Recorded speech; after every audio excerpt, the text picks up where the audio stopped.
오늘 말씀의 제목은 위로입니다. 위로. 요즘 참 위로가 정말 필요한 세상이죠. 조그만 우리의 시선을 열어서 주변을 돌아보면 너무나 피폐해 있고 어떻게 해야 될지 몰라서 방황하는 우리의 지체들, 또 이웃들이 많습니다.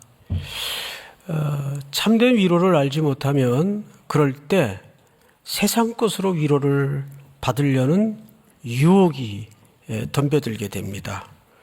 그래서 오늘 과연 사도 바울이 성경에서 특별히 데살로니가 교회를 기준으로 말한 위로는 오늘 이 시대를 살아가는 우리들에게 어떤 측면을 열어주실까? 그래서 성경에 바울이 말하는 이 위로의 의미를 한번 찾아봄으로써 앞으로 또 새 학기 또 상반기를 마저 살아낼 여러분들에게 깊은 묵상의 과제가 되고 기도의 제목이 되었으면 좋겠습니다. 자, 우선 오늘 본문 1절부터 한번 볼까요?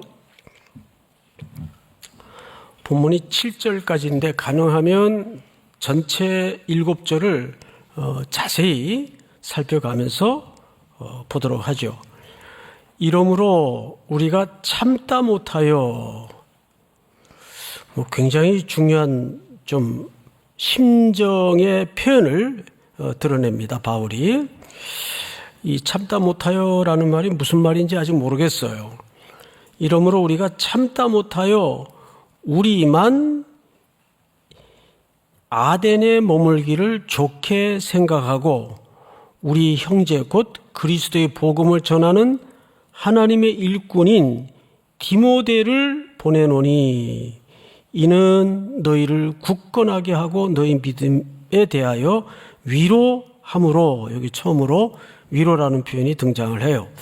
자, 이 내용을 좀 입체적으로 이해를 하려면 역사의 시간이라는 배경에 대한 이해가 좀 있어야 됩니다. 그래서 어차피 이 바울 서신에 해당하는 데살로니가 전후서는 사도행전이라는 시간 배경을 기초로 쓰여졌기 때문에 사도행전의 이야기의 얼개를 모르면 이 본문이 전혀 이해가 안 돼요. 그래서 간단하게 아주 여러분들 이해하기 쉽게 먼저 역사적 배경을 좀 설명을 드리겠습니다.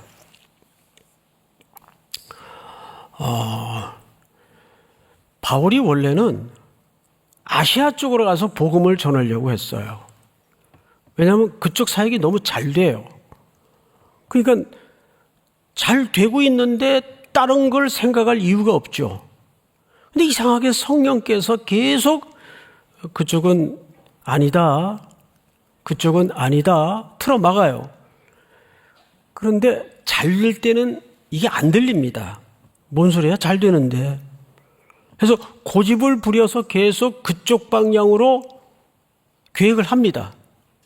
그러자 배 타기 하루 전날 밤, 그 전날 밤 성령께서 환상을 통해서 바울의 일행을 막아요. 그 환상이 유명한 마게도냐의 환상입니다. 마게도냐는 그 행정 단위가 굉장히 넓은 지역을 얘기합니다. 그 안에 데살로니가도 있고 베레아도 있고 빌립보도 있고. 그러니까 마게도냐는 그걸 통틀어서 말하는 행정 지역이에요. 그 마게도냐 사람 하나가 환상 속에서 건너와 우리를 도와다오, 건너와 우리를 도와다오 손짓하는 그림을 보게 됩니다. 그래서 바울의 일행이 자기들의 고집과 계획을 다 내려놓고 하나님 앞에 순복하기 위해서 배 방향을 틀어요. 그래서 마게도냐는 그 사도 바울이 가고자 했던 정반대 방향이에요. 유럽 쪽이죠. 지금 얘기하면 북유럽 쪽쯤 해당되는데 그쪽으로 행선지를 옮깁니다. 그래서 처음 도착한 데가 빌립보라는 도시예요. 이 빌립보는 리틀 로마라고 이름이 붙여질 정도로 로마 제국의 가치, 문화, 철학에 굉장히 충성스러운 도시입니다. 그래서 리틀 로마라고 별명이 붙어 있을 정도였어요. 거기서 야심차게 복음을 전하고 있는데 고발을 당해요. 소란케 한다고. 그래서 붙잡힙니다. 그래서 엄청 두들겨 맞아요. 고문을 당하고 칼에 채워지고. 그래서 저 중범죄자들이 가두어지는 상옥, 중옥, 하옥이 있는데 제일 밑바닥에 지하 감옥에 바울과 실라가 갇히게 됩니다. 근데 거기서 기적을 경험해요. 옥토가 흔들리고 기도와 찬송하는 가운데 모든 옥이 열립니다. 그러면서 간수장이 놀래가지고 어떻게 해야 구원을 얻을 수 있겠습니까? 그 간수장 집에 모든 사람들이 구원을 얻는 상상하지 못했던, 예상하지 못했던 기적이 일어나요. 죄수들이 그걸 다 보고 다 들었어요. 그리고 다음날 아침에 관리들이 와서 놀래가지고 바울의 일행을 석방시킵니다. 그래서 거기서 계속 복음을 전하고 싶어도 그런 일들 때문에 복음을 전하지 못하고 허겁지겁 쫓기다시피 간 데가 이 책의 배경이 되는 데살로니가라는 지역으로 건너가요. 여기서도 복음을 열심히 전하는데 얼마 전하지 못하고 그만 그 데살로니가라는 도시는 굉장히 거친 도시예요. 불량배들이 많아요. 이것들은 뭐야? 그래서 공격하고 죽이려고 그러고 잡으러 쫓아다니고 그럼 복음 얼마 전하지도 못하다가 거기서 도망치듯 쫓겨가요. 그렇게 해서 간 데가 아주 신사의 도시라고 별명이 붙은 베레아라는 도시로 또 쫓겨갑니다. 베레아 사람들은 신사적이라는 표현을 쓸 정도로 그 도시는 아주 분위기가 좋았어요. 아, 여기서는 좀 복음을 오랫동안 전할 수 있겠다 마음을 먹고 복음을 전하는데 그 데살로니가 깡패들이 거기까지 쫓아가요. 뭐 일로 도망갔다며 패거리들이 와가지고 복음 전하는 걸 방해해요.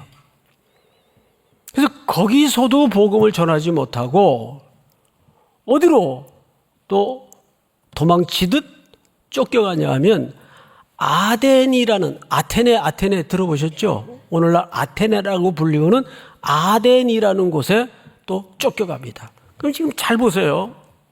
우리는 지금 이걸 1, 2분 사이에 그냥 이야기로 들으니까 되게 바빴겠다 이렇게 들으시겠지만 이게 바쁜 거예요? 정말 얼마나 비통스러웠겠어요. 얼마나 힘들었겠어요. 그냥 옮겨 다녀도 힘들 텐데 매 맞고 감옥에 갇히고 고발당하고 이러면서 자기들의 의지와 의사와 상관없이 이 도시에서 쫓겨가서 또 저 도시로 가야 되고 저 도시까지 또 쫓아와서 또 도망가야 되고 지금 아덴에 바울은 혼자 덩그러니 떨어져 있습니다. 아덴에 혼자 남게 된 이유가 있어요. 바울이 도망다니면서도 바울의 머릿속에는 그 복음을 좀 충분히 전했어야 되는데 이제 막 개척되어진 그 데살로니가 성도들이 얼마나 당황스럽고 또 허겁지겁 도망간 나에 대해서도 원망이 가득할까. 뭐 말로는 담대하라 그렇게 가르쳐 놓고는 자기는 위기가 오니까 주랭랑 치듯. 그러니 그 남겨진 데살로니가 어린 교회가 얼마나 무섭고 흔들릴 수 있고 당황스러웠을까 해서 거기에 누구를 보내냐 하면 그럴 때 믿을 만한 사람을 보내겠어요? 조금 아리송한 사람을 보내겠어요? 믿을 만한 사람을 보내는 거예요. 그 사람이 누구냐면 디모데예요. 그 디모데는요, 성경을 보면 항상 사도행전 15장 16장에서 디모데와 처음 만남이 이루어지는데, 그때부터 항상 디모데는 어려운 곳, 힘든 일, 이럴 때 바울이 제일 먼저 생각나는 사람이 여긴 디모데를 보내야 되겠다. 그래, 디모데가 간다면 안심이 된다. 그러니까 디모데는 사도 바울이 어떻게 표현을 했는가 하면 얘는 내 형제다. 그 말은 나하고 동급이라는 뜻입니다. 오늘날에는 우리 그 교회 안에서 그냥 형제자매로 쉽게 얘기하지만 이게 사실은 일반적 표현이 아니에요. 아주 스페셜한 관계를 설명할 때 형제라고 표현을 했어요. 나와 똑같은 동등한 하나님의 동역자요, 하나님의 일꾼이니까 디모데를 보내야 되겠다. 그래서 디모데를 보내요. 그리고 아덴에서 사도 바울은 홀로 덩그러니 고립무원의 상태에서 이제 도망가 피신해 있습니다. 그런데 살피라고 보낸 디모데가 소식이 없어요. 오지도 않아요. 자, 그래서 이런 맥락 속에서 오늘 본문을 보면 확 이해가 들어옵니다. 1절을 다시 보세요. 이러므로 우리가 참다 못하여 우리만 아덴에 머물기를 좋게 생각하고, 그러니까 우리만이라는 말은 복수로 썼는데 이거는 당시 고대 사회 서신의 관행상 우리라는 복수를 썼지, 아덴에는 지금 사도 바울 혼자 있습니다. 5절을 한번 볼까요? 5절에 제가 읽습니다. 이러므로 나도 참다 못하여, 못 참은 게 많아요 지금. 여기 나도라는 말은 단수입니까 복수입니까? 단수죠. 지금 아덴에는 사실상 사도 바울 혼자 툭 떨어져 있는 거예요. 그런데 1절에 왜 우리라는 복수를 썼는가 하면 이건 고대 당시 서신을 쓸 때 관행적인 표현이에요. 그냥 여러 명이 있어서 우리가 아니라. 자, 그런데 우리만 아덴에 머물기를 좋게 생각하고, 그러니까 이 말은 나만 아덴에 머물고 디모데는 데살로니가로 보냈다 그 말이에요. 그러면 함께 동역했던 신라는 그 주변에 또 다른 어딘가 보내어져 있겠죠? 한 팀이었으니까, 선교팀이었어요. 좋게 생각하고 우리 형제 곧 그리스도의 복음을 전하는 하나님의 일꾼인 누구를 보냈다고 되어 있죠? 디모데를 보낸 거예요. 어디로 보낸 거죠? 디모데를? 데살로니가. 이제 개척교회 정도 되는 어린 교회, 흔들릴 수 있고 당황스러울 수 있고 어려움 속에 처할 수 있는 그 데살로니가 교회로 보낸 겁니다. 좀 살펴보고 와라. 나는 갈 수가 없으니까 네가 가서 내 대신 잘 위로하고 살피고 와라. 그래서 보낸 목적이 기술돼 있어요. 2절을 끝에 보시면 디모데를 보내노니 이는 너희를 굳건하게 하고 너희 믿음에 대하여, 오늘 주제인 위로가 나오죠. 위로함으로. 자, 앞을 보세요. 그러니까 사도 바울이 그렇게 쫓겨다니면서도 디모데를 데살로니가로 보낸 데는 두 가지 이유가 있어요. 첫째, 그들이 믿음이 더 견고하게 되도록 도와주기 위해서 보낸 거예요. 또 하나는 복음의 위로를 통해서 그들에게 격려를 하기 위해서 디모데를 보낸 겁니다. 여러분들도 앞으로 이게 사실은 교회 일에만 해당되는 문제는 아니고 일상에서도 힘들고 어려울 때 나는 누가 생각이 나나 한번 생각을 해보세요. 디모데 같은 동역자가 있기를 축복합니다. 이런 동역자 한 사람이 있으면 그건 정말 인생 성공한 겁니다. 근데 저는 인복이 많아서 이런 디모데 같은 동역자가 굉장히 많아요. 이건 립 서비스가 아니라 실제. 제가 사람이 워낙 허술하고 부족한 게 많으니까 이 디모데 같은 동역자를 정말 많이 주셨어요. 우리 우성현 목사님, 또 일청의 많은 목사님들 많이 주셨어요. 또 이름을 거명하기가 부족할 정도로 좋은 동역자들을 주셨어요. 이 주변에 이렇게 좋은 동역자들이 있다는 것은 이 거칠고 외롭고 힘든 세상을 살아가는데 축복입니다. 믿습니까? 힘들 때 생각나는 사람은 누구인가? 송태건 목사님 이러면 참 좋겠는데 그럴까 모르겠어요. 그거는. 자, 그런데 3절 볼까요? 아무도 이 여러 환난 중에 흔들리지 않게 하려 함이라. 그러니까 환난이 있다는 얘기입니까? 없다는 얘기입니까? 있다는 얘기죠. 왜 안 그러겠어요? 한번 생각을 해보세요. 그럼 마저 읽고 설명을 좀 드리겠습니다. 우리가 이것을 위하여, 여기서 이것은 뭘 지칭할까요? 환난을 얘기하는 거예요. 우리 문법, 국어, 지문 잘 읽잖아요, 여러분들. 그러면 3절을 잘 보세요. 아무도 이 여러 환난 중에 흔들리지 않게 하리 함이라. 우리가 이것을 위하여, 이것은 뭘 가리키는 거죠? 환난을 가리키는 거예요. 이것을 위하여 뭘 받은 줄을, 세움 받은 줄을 너희가 친히 알리라. 여러분, 결국 우리는 이 환난이라는 것이 피할 수 없는 숙명이라는 것을 여기에 설명하는 거예요. 그리고 사도 바울과 그 일꾼들은 그 환난을 위해서 세움을 입은, 수동태로 되어 있죠. 세움을 입은 존재라는 거죠. 지금 대부분 뭔 소린가 이해를 못 하는데 참고 구절을 몇 개 좀 제가 짚어드릴 테니까 좀 띄워주세요. 우선 사도행전 14장을 좀 띄워주실까요? 자, 여러분 같이 읽읍시다. 시작. 제자들의 마음을 굳게 하여 이 믿음에 머물러 있으라 권하고 또 우리가 하나님의 나라에 들어가려면 많은 환난을 겪어야 할 것이라 하고. 자, 우리가 하나님의 나라에 들어가려면 뭘 겪을 수밖에 없다고요? 환난을 겪을 수밖에 없어요. 또 한 군데 읽어보십시다. 빌립보서 1장 29절 다 같이 시작.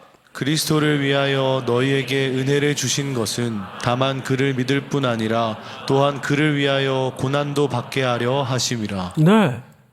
그러니까 고난, 환난, 이것은 하나님의 자녀들에게는 왜 필연적일 수밖에 없는가 하면, 자, 우리는 원래 세상의 질서, 세상의 가치, 세상의 목적에 취해서 대부분 살았어요. 또 그게 살아가는 방식인 줄 알고. 그런데 어느 날 내 의지와 상관없이 주님이 내 인생 속에 개입해 들어오시고 내가 그 복음을 알게 되고 은혜로 예수 그리스도가 나를 위하여 십자가에 대신 죽으신 구주인 것을 고백하게 됐습니다. 그러면 이제부터 우리는 어떤 가치와 어떤 목적과 어떤 질서로 살아야 되죠? 십자가의 길과 예수님이 걸으셨던 그 삶의 방식과 그 원리를 붙들고 살아야 돼요. 그러면 당연히 무엇과 충돌될 수밖에 없습니까? 세상의 가치와 세상의 원리와 충돌될 수밖에 없어요. 그러면 뭐가 일어나죠? 소란이 일어나요. 갈등이 벌어져요. 이게 우리가 이 땅에 살아가는 환난이에요. 고난이에요. 우리가 꼭 복음을 전하다가 겪는 일뿐만이 아니라 여러분들이 일상이라는 생활의 공간 안에서 하나님의 원리와 그 말씀을 붙들고 살아가다 보면 이거 내가 조금만 비겁하면 이익이 떨어지는데 내게 유리한데, 그런데 이제는 그렇게 살 수가 없어요. 손해를 각오하고라도 아닌 길에서는 돌아설 줄 알아야 되고, 더러운 이익 앞에는 손을 비워낼 줄 알아야 되는 예수께서 걸어가셨던, 사도들이 걸어갔던, 신앙의 선배들이 걸어갔던 그 길로 우리는 걸어가야 되는 거예요. 그러면 당연히 우리에겐 뭐가 부닥칠 수밖에 없어요. 환난, 고난, 슬픔, 고독, 외로움, 배제, 이런 거 겪을 수밖에 없어요. 그래서 사도행전 14장에 빌립보서 1장 29절에 보시면, 그리스도를 위하여 너에게 은혜를 주신 것은 다만 그를 믿을 뿐 아니라 또한 그를 위하여 무엇도 받게 하려 하심이라. 고난도 받게 하려 하심이라. 우리가 하나님의 일꾼들이 그것을 위해서 세움을 입었다는 거예요. 그래서 빌립보 교회 성도들뿐만 아니라 데살로니가 교회 성도들도 복음을 받은 지 얼마 안 됐지만 사도들이 그냥 말만 전하고 도망간 것이 아니라 그들이 전한 말처럼 어떻게 살아내려고 분투하고 애썼는지를 본 거예요. 그걸 눈으로 본 거예요. 제일 아닌 것이 설교 따르고 복음 전하는 거 다르고 삶이 괴리가 벌어질 때, 그래서 한국교회는 욕을 먹는 거예요. 태도에서 욕을 먹는 거지, 무슨 한국교회가 신학이 잘못돼서 욕먹는 경우는 그렇게 많지 않아요. 아주 이단이나 잘못된 사이비 종말론주의자들 외에는 많지 않아요. 결국 성경을 한번 보십시다. 몇 절을 보시냐 하면 4절. 여러분 한번 같이 읽어볼까요? 시작. 우리가 너희와 함께 있을 때에 장차 받을 환난을 너희에게 미리 말하였는데 과연 그렇게 된 것을 너희가 아느니라. 이게 무슨 얘기냐 하면 사도 바울이 그것을 미리 말했어요, 안 했어요?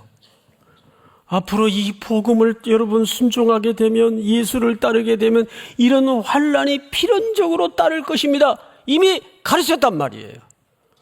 그런데 정말 그렇게 되지 않았느냐? 그러니까 우리가 우리라고까지 얘기할 것 없이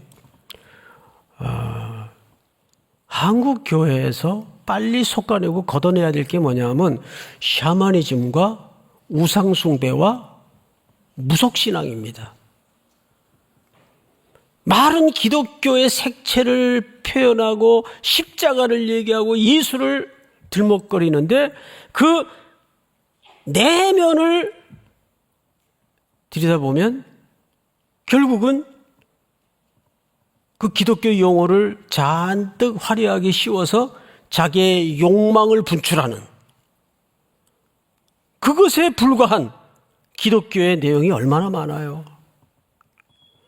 정말 기독교는 예수예요. 예수가 걸으셨던 길이 어떤 길인지를 여러분들이 배우지 않습니까? 다른 이들을 구원하기 위해서 내 목숨을 내어놓는 그 십자가의 예수님의 삶의 방식 속에서부터 우리의 삶이 출발하지 않으면 우린 가짜예요. 한때는 한국교회도 그렇게 외쳤었어요. 예수 믿으면 부자 되고, 예수 믿으면 다 잘 되고, 예수 믿으면 세상에서 우두머리가 되고 으뜸이 되고. 여러분, 이것은 복음이 약속하거나 복음이 가르친 게 아니에요. 이런 이야기, 이런 복음을 얘기하면 별로 이렇게 듣고 싶어 하질 않아요. 인기가 없어요. 그런데 성경은 십자가를 어떻게 소개합니까? 우리 달고 다녀야 될 장식품처럼 소개합니까? 복음과 함께 고난을 받으라고 얘기합니다. 바울이 그걸 미리 가르쳤어요. 자, 5절을 보십시다. 이러므로 나도 참다 못하여 너희 믿음을 알기 위하여 그를 보내었었노니. 디모데를 왜 보냈어요? 혹시 이 막 태동한 지 얼마 안 되는 데살로니가 교회가 그 환난과 핍박 앞에, 고난 앞에 주저앉을까봐, 무너질까봐 너희 믿음을 알기 원해서 내가 디모데를 보내었었노니. 그러니까 소식은 없고 돌아오진 않고 하니까 사도 바울이 얼마나 전전긍긍했겠어요. 아니, 무슨 일이 있나? 왜 소식도 없지? 뭐 별 적이 없으면 돌아오기라도 하지. 혹시 무슨 일이 일어난 건 아닐까? 기다리는 거예요. 그런데 볼까요? 이러므로 나도 참다 못하여 너희 믿음을 알기 위하여 그를 보내었었노니 이는 혹 시험하는 자가 너희를 시험하여. 여기 시험하는 자는 사탄을 얘기하는 거예요. 시험하는 자는 사탄입니다. 여러분, 마태복음 4장을 한번 띄워주실까요? 4장을 보시면 이렇게 돼 있어요. 시험하는 자가 사탄을 얘기하죠. 예수께 나와서 이르되 네가 만일 하나님의 아들이여든 명하여 이 돌들로 떡덩이가 되게 하라. 여기 시험하는 자가 누구죠? 사탄이에요. 사탄이 항상 우리를 왜 시험하는지 아세요? 딱 하나예요, 목적이. 사탄이 우리를 흔들고 우리를 주저앉히려고 그러고 우리를 시험하는 이유는 딱 하나예요. 이 하나의 이유를 잘 들어보세요. 어떻게 하든 하나님의 백성들로 하여금 귀를 막아서 복음을 못 듣게 만드는 거예요. 믿음은 어디서 난다 그랬어요? 들음에서 난다 그랬어요. 그러면 못 듣게 하면 되는 거예요. 그러니까 데살로니가 깡패들이 베레아까지 와서 복음을 못 듣게 하는 거예요. 복음 듣는 걸 안 해야 이들이 시험이 올 때 하나님께로부터 쉽게 떠날 수 있기 때문에. 왜? 하나님의 말씀은 능력이 있기 때문에 말씀으로 꽉 그 심령에 들어찬 영혼들은 어떤 공격이 와도 어떤 도전이 와도 흔들리지 않아요. 그들의 용감성 때문이 아니라 말씀이 뭐가 있기 때문입니까? 능력이 있기 때문에 그래요. 그래서 사탄은 말씀을 못 듣게 만들어요. 설교 시간에 설교가 잘 안 들리는 분들이 계세요. 귀가 가려워져서 그래요. 여러분, 기도해야 돼요. 자기가 졸리게 설교를 하고는 뭐 그럴 수도 가끔 있겠죠. 네. 그럴 수도 가끔 있겠죠. 그런데 본질적인 이유는 사탄은 여러분들로 하여금 복음을 못 듣게 만드는 거예요. 그래서 마음에 쫄아들게 만들고 겁먹게 만들고 어떻게 하든 환경을 얽혀서 복잡하게 만들어가서 복음을 못 들게 만드는 거예요. 그 유혹과 시험에 여러분 넘어가지 마세요. 그래서 이 세상은 거대한 영적인 문제로 해석을 하고 항상 이해를 하는 분별력을 갖는 지혜가 필요합니다. 아, 이거 도전이다. 마귀의 시험이다. 내가 이거 이겨내야 된다. 모처럼 남편을 한 3년 설득해서 예배 자리에 아내가 초대를 하려고 다 준비를 했는데 그날 아침 부장님한테 전화가 와요. 남편 회사에 급히 나오라고. 그래서 사탄은 이 모양 저 모양으로 아주 교묘하게 사방에 덫을 놔서 복음을 못 듣게 만드는 거예요. 성경을 다시 보십시다.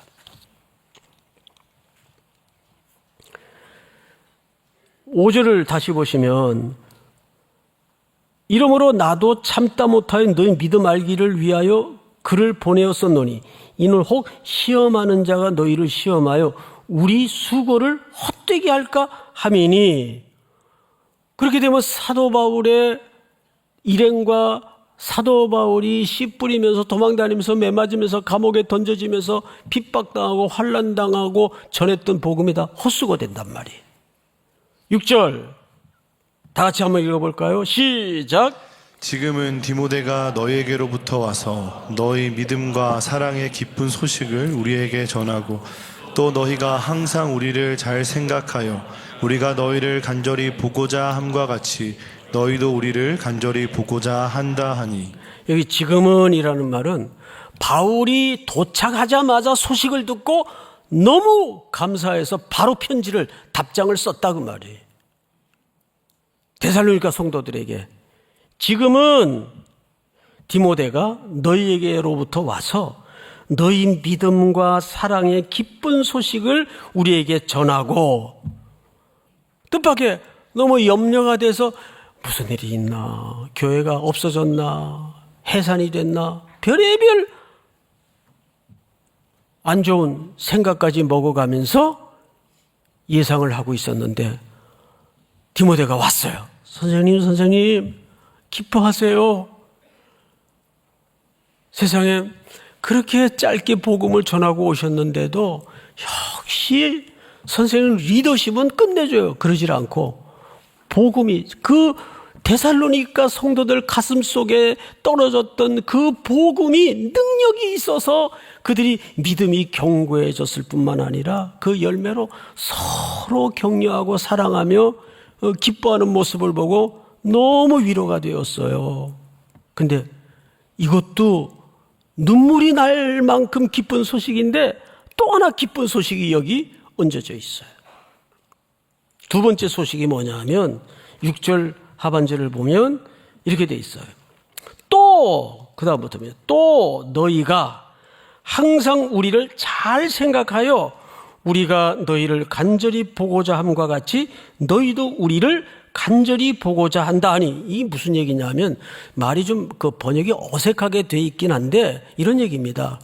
사도 바울이 이들을 얼마나 보고 싶었으면 자기의 신복 같은 형제 디모데를 그 사람들에게 보냈단 말이에요. 보고 싶어서 보낸 거예요. 그 보고 싶은 마음이 사실 아무것도 아닌 것 같은데 굉장히 중요한 거예요. 여러분, 한 주간 예배 드리고 가서 헤어지면, 흩어지면 여러분 형제자매 서로 보고 싶어 하세요? 보고 싶어 해야 돼요. 보고 싶어. 보고 싶은 얼굴, 그런 노래도 있잖아요. 얼굴을 떠올리고 그 형제 뭐하고 지낼까, 큐티는 오늘 했나, 이런 거 걱정하면서 보고 싶어. 근데 바울은 성도들을 그렇게 보고 싶어 했어요. 이것이 영적인 공동체의 아주 중요한 유기적 생명 공동체의 속성입니다. 너희는 패하기를 힘쓰는 어떤 사람들의 습관과 같이 하지 말고 그날이 가까울 볼수록 모이기를 힘쓰라 그랬어요. 자꾸 만나고 싶어야 돼요. 만나고 싶고 보고 싶고 궁금해지고, 그게 그리스도의 생명을 함께 나누는 관계죠. 뭐 인간적인 정리를 얘기하는 게 아니에요. 우리도 선교지에 선교하고 와서 돌아오면은 싹 잊어버려요? 그건 그렇게 하면 안 되죠. 영계교회 아무개 형제가 부탁했던 기도 제목을 가끔 펼쳐보고, 이 사연은 어떻게 돼 있을까? 메일이라도 한번, 문자라도 한번 보내야 되겠다. 보고 싶어야 돼요. 그런데 바울과 사도 일행들만 보고 싶은 게 아니라 놀랍게도 그 데살로니가 성도들도 사도와 일행들을 너무 보고 싶어 한다는 소식을 갖고 온 거예요. 여러분, 사도 바울은 이 평판에 대해서 굉장히 관심이 많았어요. 성도들이 나를 오해하진 않을까, 서둘러 급히 어린 교회를 두고 떠난 나에게 대해서 원망은 갖고 있지 않을까. 뭐 사도가 그래, 말은 청산유수처럼 전해놓고는 위급한 일 생기니까 주랭랑치대, 혹시 그 오해는 하지 않을까? 그것은 자기 명예를 위해서가 아니고 자기가 전하고 가르쳤던 그 복음이 훼손될까 봐 그 평판에 대해서 굉장히 신경을 썼어요. 그런데 디모데가 와서 이야기를 하는데, 선생님, 그분들이 정말 굳건히 서 있고 서로 기쁨이 충만하고 사랑이 충만한데 또 하나 기쁜 소식이 있어요. 뭐죠? 디모데 형제님, 선생님을 너무 보고 싶어 해요. 얼마나 기쁘겠어요. 제가 만약에 어느 선교지 올해도 갑니다. 아유, 왜 오나? 이러면 얼마나 기분 나쁘겠어요. 예? 이번에 목사님 또 오신대. 제가 영계교회를 다는 못 다녀요. 선교지를 가도. 이제 몇 군데만 이렇게 돌아가면서 순회를 하는데, 이번에도 오사카 가서 3교회를 신방을 했는데, 교회들이 툭툭툭 또 사역 시간도 다 달라가지고 하루 종일 저녁까지 신방을 했는데, 우리 선교대원들이 또 영계교회 그 사모님과 성도들과 흥건하게 시간을 놓고 앉아서 간증을 듣고 교제를 하고 대화를 하는데, 정말 그 그리스도 안에서는 민족이 넘어서지고 국수주의가 넘어서져요. 그리스도 안에서. 이게 최고의 가치입니다. 믿습니까? 그런 기쁜 소식이 사도 바울에게 전해온 거예요. 그래서 결론, 아주 중요한 얘기가 마저 남았어요.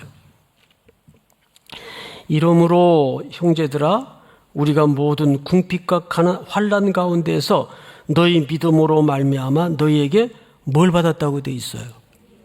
여기 모든 궁핍과 환난이라는 말은 먹을 게 없고 입을 게 없다, 그런 물리적인 궁핍과 환난이 아니라, 정확하게 바울은 선교사로 살았지만 항상 그 험난했던 선교의 코스를 보시고 거기서 도시마다 겪었던 일들을 한번 상상을 해보세요. 얼마나 마음이 너덜너덜해졌겠어요. 전전긍긍하고 걱정이 되고 불안하고, 오늘은 또 무슨 일이 닥치려나, 내가 오늘은 무사히 하루를 지날 수 있을까? 우리도 일상에서 누가 그랬어요. 목회는 영원한 가슴앓이다 그랬어요. 정말 그래요. 목회는 영원한 가슴앓이. 선교도 마찬가지. 영혼을 대하는 것은 가슴앓이가 전제될 수밖에 없어요. 윤동주라는 시인이 쓴 시귀를 보면, 나는 이는 바람에도 마음이 괴로웠다 표현되어 있어요. 떠는 바람보다 이는 바람은 눈에 떨림이 보이지 않는 그 여린 바람 속에도 나는 괴로웠다. 그 목회를 하다 보면, 제가 목양실에서 이렇게 엘리베이터를 타고 이제 내려오죠? 내려오면 이렇게 급하게 지나가다 인사를 했는데 탁 차갑게 표정 하나 안 변하고 이러고 지나가는 어느 자매를 봤다고 합시다. 그러면 내내 설교하면서도 무슨 일일까? 내가 혹시 상처를 준 일이 있나? 이런 게 자꾸 이렇게 내 레이더에 걸리는 거예요. 그러니까 목회를 하다 보면 이건 영적인 문제고 영혼을 다루는 문제이다 보니까 그 별거 아닌 것 같은 것에도 내가 마음이 여려져요. 그런데 바울은 그 정도가 아니에요. 두들겨 맞고 감옥에 갇히고 쫓겨다니고 도시에 도시를 유랑하면서 마음이 얼마나 곤고하고 가난해졌겠어요. 그 궁핍과 가난이라는 말은 그런 물리적인 가난을 막 마음이 그냥 너덜너덜, 우리 그런 표현 쓰죠. 아직은 나 건들지만 나 마음이 너덜너덜해. 얼마나 힘들면 그런 표현을 할까요? 그랬는데 그 디모데가 가지고 온 소식을 듣고 뭐가 됐다고요? 위로가 됐다고요. 그럼 잘 보세요. 2절 끝에 보니까 너희를 굳건하게 하고 너희 믿음에 대하여 위로함으로, 디모데를 보낸 이유는 위로를 위해서 보냈어요. 그런데 디모데가 왔는데 디모데가 가지고 온 물고 온 소식을 듣고 누가 지금 위로를 받고 있어요? 예, 바울이 위로를 받고 있어요. 이게 뭔지 아세요? 위로의 의존성과 순환성을 얘기하는 겁니다. 위로는 예수 그리스도께서 나를 위하여 죽으심으로 나를 본질적으로 위로해 주셨어요. 내가 받은 그 복음의 위로가 또 이렇게 많은 사람들에게 흘러가요. 또 그 사람들은 그 은혜로 또 다른 사람들을 위로할 수 있어요. 이거 위로는 이렇게 순환이 돼야 돼. 그래야 이 사회가 살만한 세상이 되는 거예요. 위로는 못 해줄 망정 서로 악성 댓글이나 달고 가짜 뉴스나 퍼뜨려가지고 인격살인을 하고 그걸 또 히덕거리고 좋다고 그 밑에 댓글을 달아서 조회수를 늘려주고 그러지 마세요. 악순환이 반복되어서는 안 되고 선순환이 이루어져야 돼요. 예수는 살리는 분이셨어요. 그러면 여러분들도 기본적인 마인드가 이 사회를 어떤 방식으로든 선순환을 통해서 살려내는 위로자가 돼야 됩니다. 믿습니까? 그 위로는 서로를 살려줘요. 바울이 막 가슴이 너덜너덜했는데 그 위로를 받고 바울의 가슴이 살아나요. 정말 감사하다. 오늘 주께서 나를 부르신데도 여한이 없겠다. 얼마나 감사해요. 그런데 보이지 않는 곳에서 이 키보드 전사들이 그러지 마세요. 우리 그리스도인들은 위로를 선순환시키는 복을 누리시기를 바랍니다.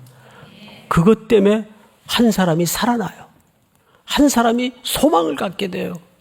믿으십니까? 다 일어나십시다.